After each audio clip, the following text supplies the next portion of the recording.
This organization is called Bellingcat.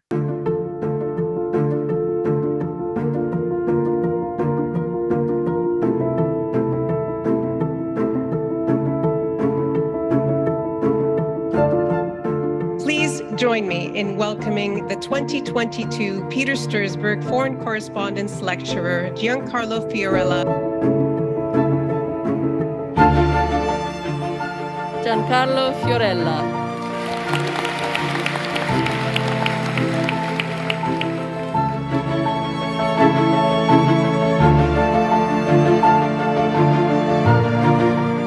El investigador y entrenador para Latinoamérica de Bellingcat.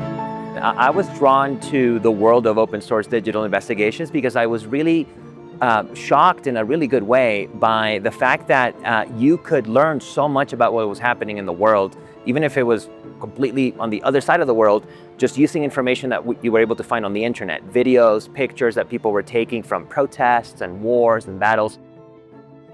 What I was able to do, fortunately, was apply the methodology that is, let's say, journalistic, that Bellingcat works with on a daily basis, and apply some of that to my doctoral dissertation work at the University of Toronto.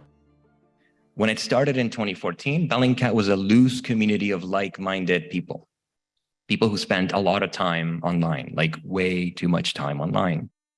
Every time I do a workshop or a class like I did this week in Bogota, I meet incredible people. Some of them are, mid-career journalists or late-career journalists. Others are young people who may be, in first or second year journalism class, and they are all really fired up and really excited about finding out what's happening in their communities, finding out what's happening in the world, and then telling other people about it. I remember Giancarlo very well. He was my very first PhD student here at the Center for Criminology and Sociolegal Studies. He wanted to study the policing of protests in Venezuela, anti-government protests. And over time, the project changed a little bit.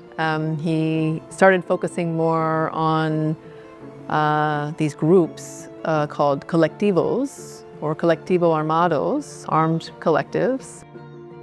Picking a supervisor when you're doing a doctoral dissertation is really important, and I picked the best one. I've told her this before. Everything that I learned and I was able to achieve in my doctoral career at the Center for Criminology was under her leadership and her guidance.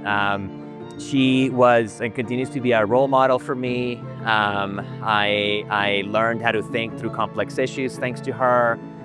She was extremely thorough with my doctoral research, which I, sometimes felt a little frustrated by, but ultimately really appreciate because I know that she really cared about the work that I was doing and she wanted to push me to do the best that I could do, that I know that, she believed I could do.